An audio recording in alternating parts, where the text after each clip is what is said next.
The stars were calm that night. Earth's sky looked peaceful, but something was coming. A shape appeared above the clouds, huge, black, and silent. It was not a comet. It was not from Earth. It was a warship. The alien empire called it Draxion, the largest war carrier in the galaxy. It could destroy a planet in minutes, and now it hovered over Earth. Inside the alien ship, the commanders were laughing. They had won many wars. Earth was just another weak planet to them. No fleets, no defense systems, no warning shots, said Commander Zhur. Pathetic. The aliens scanned Earth. They saw no armies moving, no missiles launching, no spaceships rising to fight. Just silence. They expected fear, but Earth did not panic, and that made them nervous. Far below, on a quiet mountain in Asia, a door opened from inside a deep bunker. 5 humans stepped out. No guns, no armor, just smooth, black suits that hugged their bodies. The suits had no lights, no wires, nothing that looked powerful. But the humans walked with calm, like they were sure of something the aliens didn't know. Cameras around the world turned toward them. People everywhere were afraid. "Where is our army?" they asked. "Why are we sending people with no weapons?" But the answer was simple. The army was already here, and they were wearing the suits. The suits were unlike anything the aliens had seen. They tried to scan them from space. No signals, no energy readings. The suits were invisible to their tech. That made the commanders curious. "Send a message," Commander Zhur said. "Ask them what they want before we destroy them." The message was sent. One of the humans received it on the suit. He didn't touch anything, he just listened. Then slowly, he looked up at the sky. "You had your warning," he said. His voice was calm, but cold. It echoed through the suits, through Earth's satellites and into the alien ship. "What warning?" the aliens asked. "We gave them none." But the humans had not forgotten. 50 years ago, aliens came to Earth. It was a different empire then, but the pain was still fresh. Cities were burned. Millions died. And then the aliens left, thinking Earth would stay broken forever. But the humans rebuilt in silence. They worked underground, hidden from alien eyes. They didn't build weapons. They built the suits. Now, the aliens had returned, and Earth was ready. One of the humans raised his hand. The aliens watched from above. There was no beam, no fire, no missile, just a small motion. But far away, over the Pacific Ocean, something happened. One of the alien war drones exploded, without warning, without a trace. The explosion looked like it came from inside. Panic spread across the alien command ship. "How did they do that?" one officer shouted. "They didn't fire anything." Commander Zhur stood up. "It must be a trick. Send the ground troops, now." But as the dropships fell toward Earth, something else happened. One of the humans began walking. Just walking. With every step, the sky above him flickered. Drones lost power and fell like metal rain. Satellite feeds turned to static. Even the alien ship's cameras began to shut down one by one. The aliens realized something terrifying. These humans were not carrying weapons, they were the weapons.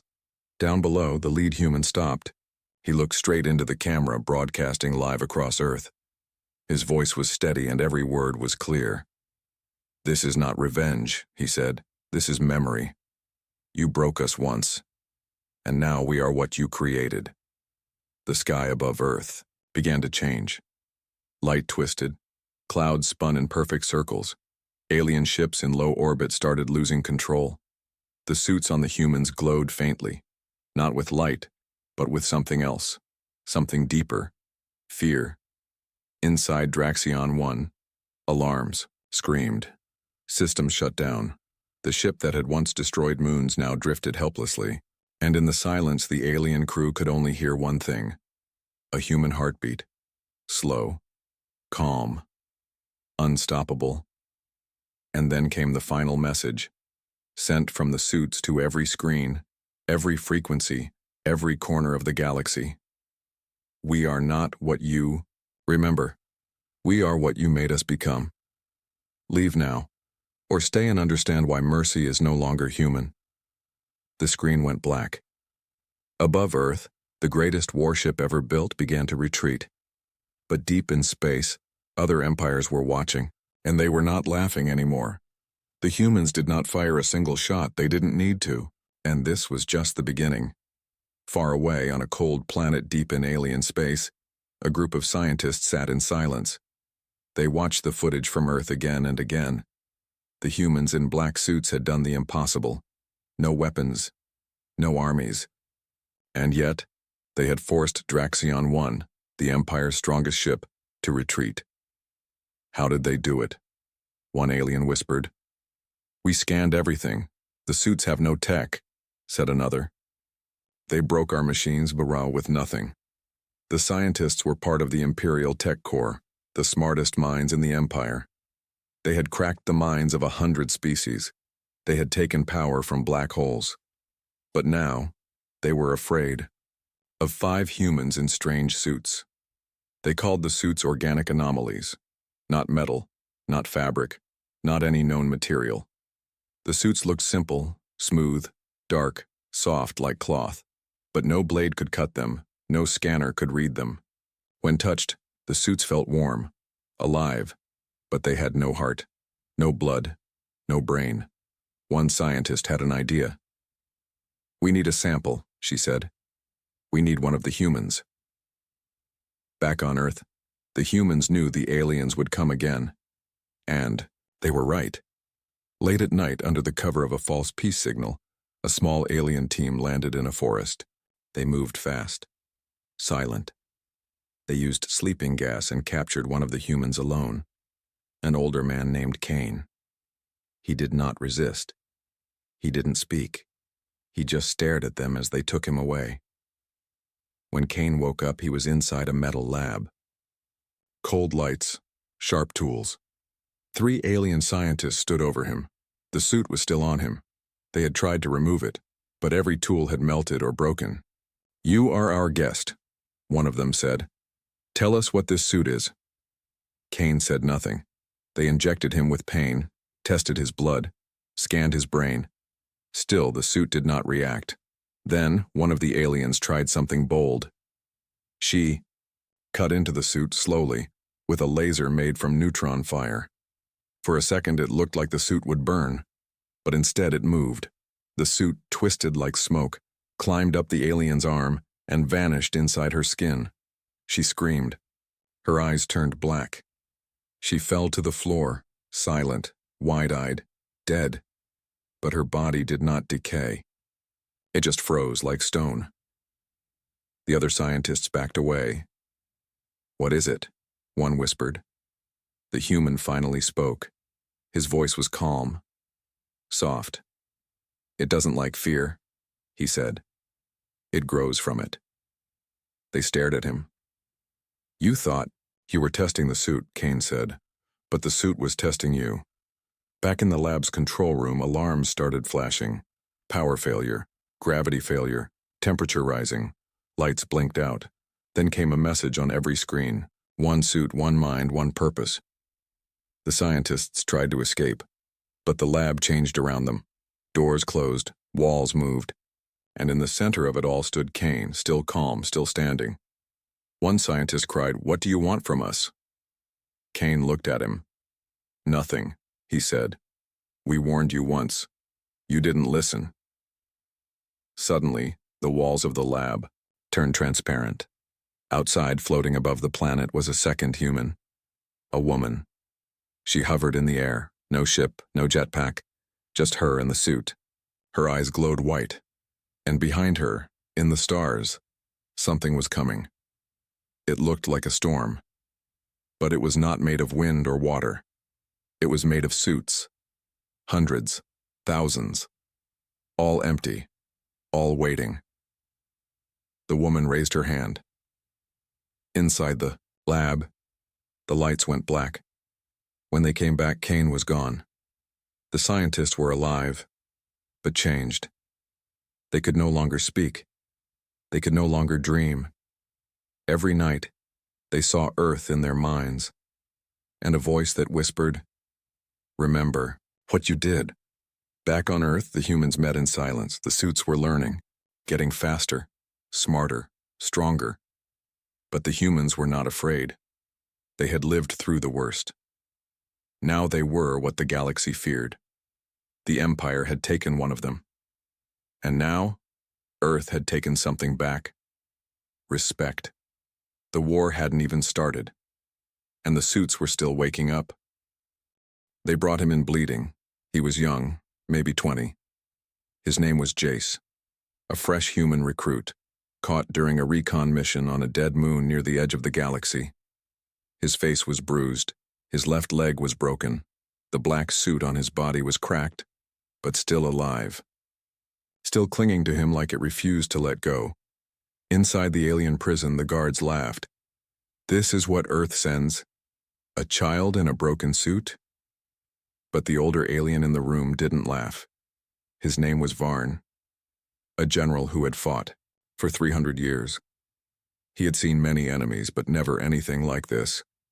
"Do not touch the suit," he warned. "Watch him, study him, but do not make it angry." The scientists began their tests. They placed Jace in a glass cell. They pumped in freezing gas, then burning heat. They sent high-voltage shock waves through the chamber. Jace screamed once, but only once. After that, he just looked at them, not with hate, but with understanding. One scientist whispered, "He's not trying to fight. He's learning." Every hour they pushed harder. They scanned the suit. Still no answers. The readings showed nothing, no data, no wires, no systems, just a shape, a shell. But somehow the shell was growing stronger the more pain Jace felt. "What powers it?" they asked. Jace finally answered. His voice was dry, weak, but clear. "You do." The scientists froze. "What?" "You hurt me," Jace said. "That's how it grows. You feed it." The suit glowed faintly, like something inside it had hurt him. They stared in silence. "You made this," he said. 50 years ago you burned Earth. You killed my family before I was born. You gave us pains and time. That was all we needed." They tried to inject him again.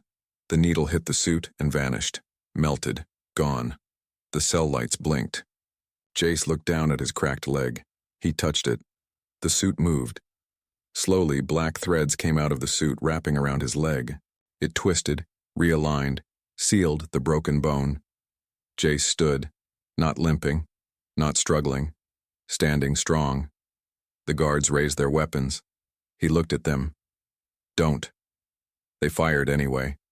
The energy blasts hit the cell and stopped. Mid-air, frozen in place like time had paused. Then the blasts turned around. The guards screamed. But it was too late. Outside the prison, alarms rang.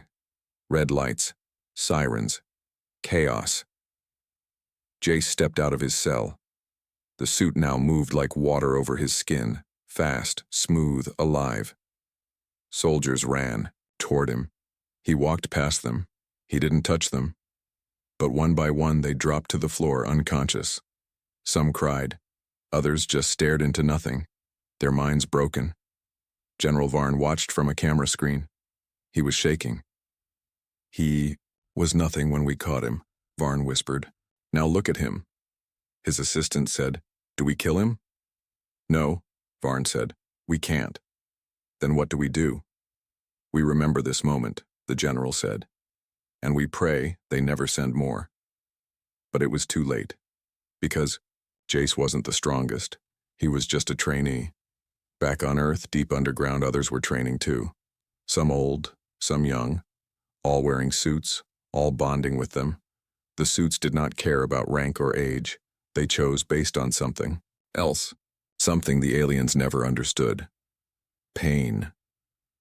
Each suit was linked to a memory, a loss, a scar that never healed.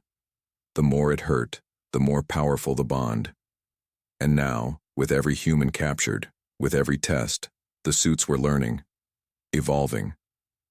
The galaxy thought it was facing soldiers. They were wrong. They were facing survivors. Back in the prison, Jace reached the launch bay. A single enemy ship sat there. He stepped inside. The alien tech should have stopped him. It didn't. The ship obeyed. He flew out into space. Behind him, the prison exploded. Not from fire, but from silence. Every system stopped. Every light blinked off. The building went cold. Dead. Like it had never existed. A message was sent from the ship Jace had stolen. Only 2 words. Still learning. Across the galaxy, alien commanders read the message. And for the first time in their long, brutal history, they felt fear. The galaxy was changing. News of the human suits spread like wildfire. No one could stop it. Every system, every world, every empire had heard the stories. A warship retreated from Earth without firing a shot. A prison destroyed from the inside by one wounded human. A suit that moved without commands and destroyed without weapons. Some said the stories were fake. Alien leaders called it Earth propaganda, but deep inside they were afraid. Because the ships were real. The losses were real, and no one could explain how. On the desert world of Graxor, a group of alien generals gathered in secret. 13 species, all enemies of Earth. Some had invaded Earth before, others had only watched from afar. But now, they were united by one fear. The suits. They are too dangerous, said General Cry of the Onari. They must be wiped out now before it's too late. Then why haven't you done it? Asked Lord Taval of the Drexar. Your last army disappeared above Earth. The humans are not strong, Cry said. It's the suits. The humans are just hosts. A cold silence filled the room. What if the suits spread? Another general asked. What if they reach other species? They won't, Taval said. They bond with pain, with human memory. That's their power. Then we must burn Earth, said Cry. Turn it to ash, before they spread beyond the planet. They all agreed. The time for waiting was over. The largest attack fleet in history began to move. But not fast enough, because the fear was already spreading. In the mining colony of Vorga 12, a patrol ship received a strange distress call, a whisper, just one voice. It said, "We warned you." The ship's crew went silent. The engines failed. The lights dimmed. Then a human appeared on the deck. No airlock, no breach. He just walked out of the shadows, his suit glowing softly. He didn't speak. He only looked at them. The crew dropped their weapons. Some cried. Others froze. The ship's captain tried to talk. "What do you want?" The human tilted his head. To be left alone. And then he was gone. Just vanished. No teleport. No signal. Just gone. The crew quit the next day. Every one of them. Elsewhere, in the capital of the Trinari Empire, high above a city of glass, a broadcast played on every screen. It showed a human in a suit walking through fire unharmed. Then a simple message appeared. "We are not your enemies, unless you choose to be." Panic spread. People fled cities. Armies were put on alert. Borders were locked down. But it was no use because no army could stop fear. The human suits had no fleet, no flags, no demands. But every time they appeared, systems broke. Soldiers fainted. Weapons failed. Something inside the suit spoke to machines, or to minds. No one knew how. In a secret Drexar base, a captured alien soldier told his commanders what he saw. "They don't kill with weapons," he said. "They kill with memory." "What does that mean?" the commander asked. The soldier's eyes were wide. He whispered, "They showed me what we did. Every city we burned. Every child we left crying. Every scream. I saw it all. Felt it. It never ends." He broke down. The commander left the room, pale and shaking. Back on Earth, the humans watched. They didn't smile. They didn't celebrate. They prepared. More suits were ready now. Some bonded with old warriors, some with young survivors. All shared one thing, pain deep enough to break a normal mind. But the suits didn't break. They remembered. And through them, Earth remembered. Too, above the planet satellites glowed, not from tech but from presence. The suits could now reach beyond Earth. They were learning faster than anyone guessed. The humans did not speak often, but when they did, it was through one voice, one simple broadcast sent across the stars. We are not your monsters. You made s. In the Empire's main war hub, General Cry screamed, "Send the fleet now! Earth will not speak again." The order was given. The ships moved. Millions of soldiers, thousands of bombers, hundreds of destroyers. They all turned toward Earth. It would be the greatest attack in galactic history. But deep below Earth's surface, in a quiet bunker, a child asked her teacher, "Will they hurt us again?" The teacher looked out the window, where the sky shimmered with suits floating high above. She said, "They can try." And above them, the stars began to blink, one by one. The suits were already waiting. The sky above Earth was no longer blue. It shimmered with shapes, dark, smooth, silent. The suits had risen. They did not fly like ships. They floated like thoughts. The great fleet of the galaxy, the Empire's strongest force, had arrived, in orbit. Millions of lives packed into steel and fire, ships the size of cities, cannons that could melt moons. They had never lost a war, until now. General Cry stood on the bridge of the lead destroyer. His voice was calm, but his hands trembled. "Prepare the first strike. Aim for the surface." His officers obeyed. Dozens of warheads locked onto Earth. They fired. The sky lit up, but before the missiles could hit the planet, they stopped. Not exploded. Stopped. Frozen in the air, just above the clouds. And then, something strange happened. The missiles turned. They began to drift back, toward the fleet, slowly, quietly, like they were being carried by a hand no one could see. One by one, the missiles returned to the ships that fired them. Cry's eyes widened. "Shut them down!" Too late. Every missile struck home. The explosions rocked space. Half the fleet vanished in seconds. The rest broke formation in panic. Ships turned and fled. Some tried to cloak. Some went dark. None escaped. Because the suits had already entered them. Not physically, but through the systems, through signals, through fear. On one fleeing ship, a soldier cried, "I hear them. In my head, they're inside." He fired his gun at the wall, then at himself. The captain of that ship locked himself in the escape pod. When they found him later, he was alive, but his mind was gone. Back on Earth, the humans watched silently. No one cheered. There were no war rooms, no control panels. The suits handled everything. They knew what to do, and now they had a new message. They didn't send it through screens, they sent it into minds. Across the galaxy, billions felt it all at once. A vision, a memory. It was Earth, burning.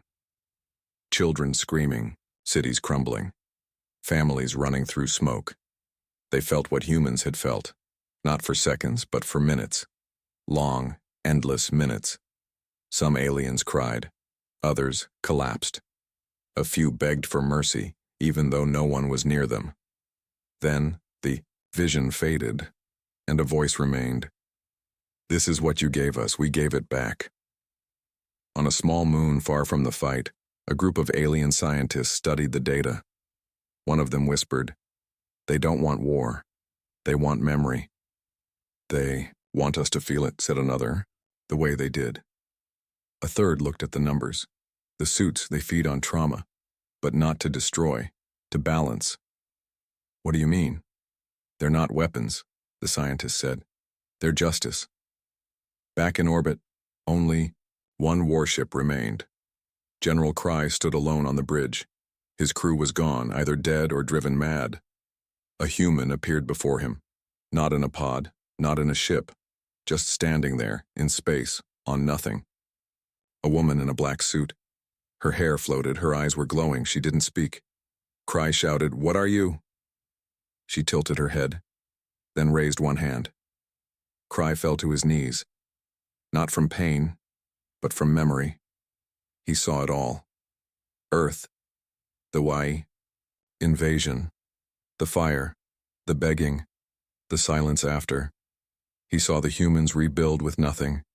He saw the first suit rise from the ashes, drawn from sorrow, shaped by anger, sealed with love. And then he understood. They weren't just suits. They were stories. Stories that would never be forgotten. The woman looked at him one last time. Then she vanished. Cry sat alone on the dark bridge. Around him, space was quiet. The fleet was gone. Earth was untouched. And across the galaxy, every empire, every ruler, every soldier now understood one truth. You don't need guns to win a war. Not if you remember everything. And Earth remembered everything. The galaxy held its breath. The fleet was gone. Earth had not fired a single shot. No army had marched, no command was given. But the war was over, and Earth had won. On a distant station called Relar Prime, where merchants and spies gathered from every system, no one dared to speak Earth's name out loud. It had become a kind of curse, a warning, a myth. They don't use weapons, someone whispered, in the smoke of a bar. They don't need to, another answered. They have the suits. What are they made of? Asked a young pilot. An old trader looked up from his drink. Pain. Some laughed. Some didn't, because too many had seen what the suits could do. Ships gone dark. Commanders turned silent. Whole armies broken without a single battle. And worst of all, there were no demands. Earth asked for nothing. They didn't take territory. They didn't ask for money. They didn't punish leaders or invade cities. They simply stopped the war and vanished. The suits returned to the shadows, to the mountains, to the oceans, to the underground bunkers where they had waited before. The humans returned to rebuilding, and the galaxy didn't know what to do. For a while, silence ruled. But fear remained. In the halls of the Yeltron Senate, a debate broke out. One senator stood and shouted, "We must understand them.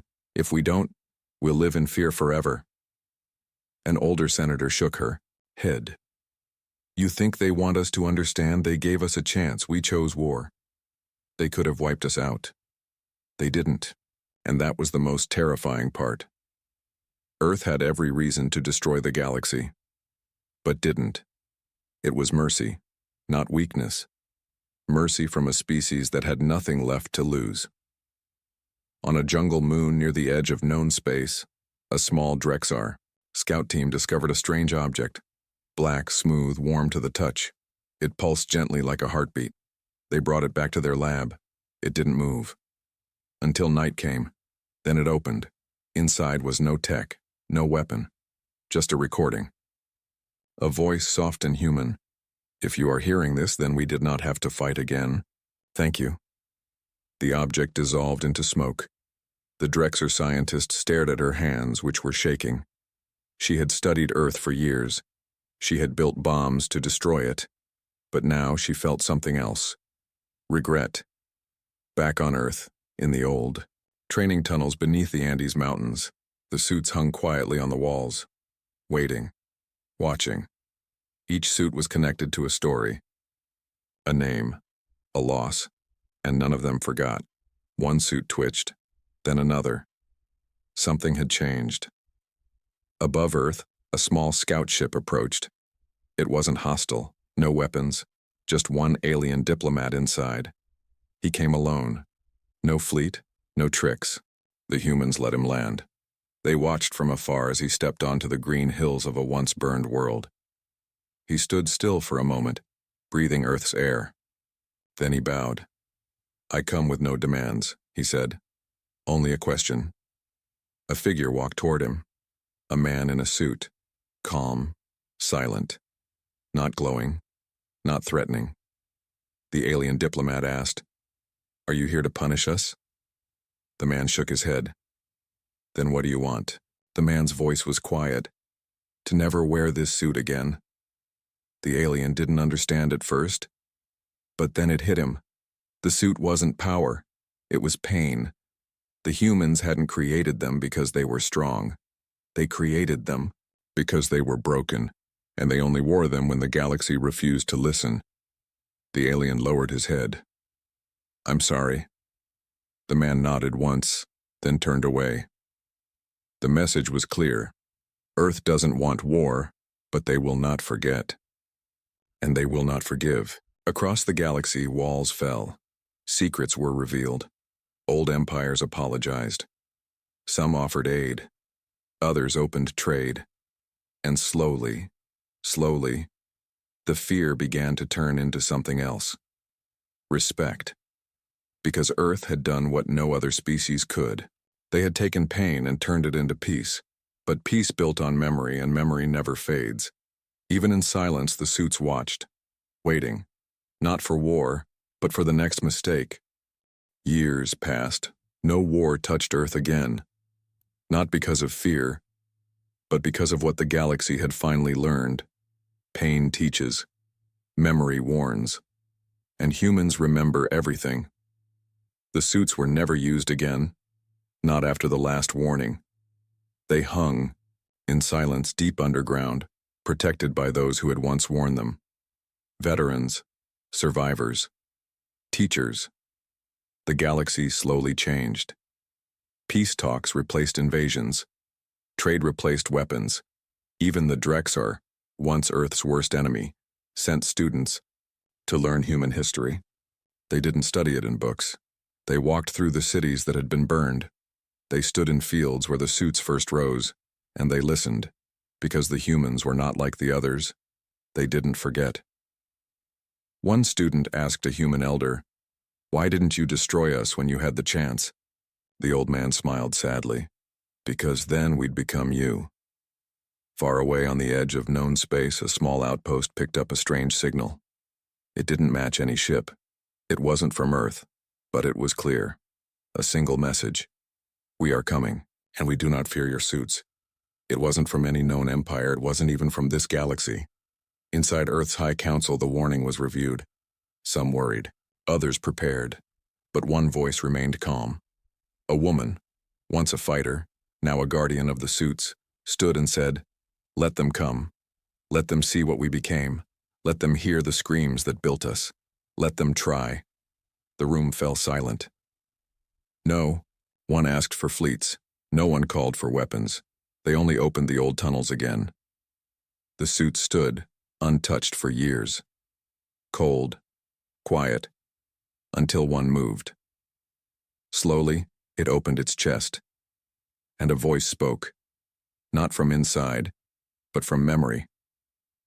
"If you are hearing this, then it means peace was not enough for you, and now you'll meet the reason we no longer beg." On a moon near the center of the galaxy, a group of alien children played in a field. A teacher watched over them. One child looked up and asked, "Is it true that humans don't need weapons?" The teacher nodded. "Yes, it's true. But how do they fight?" The teacher paused, then pointed to her heart, with what was broken, and made whole again. The children didn't understand yet, but one day they would, because the story of Earth was now taught across worlds, not as a warning, but as a lesson. Don't push the silent ones. Don't test the ones who rebuild. And never forget, the suits are still there, waiting, not for war, but for the moment peace is broken. Then, and only then, they will rise. Not with fire, not with weapons, but with everything the galaxy gave them. Pain, loss, and the quiet strength that never dies. This was Earth's final message, not spoken, not written, but felt by all. We do not want to fight. But if you bring war to our door again, we will show you what fear truly is. And somewhere in the cold dark of space, a new empire heard the warning, and hesitated. Just long enough to wonder what kind of galaxy they had just entered, and who the humans really were.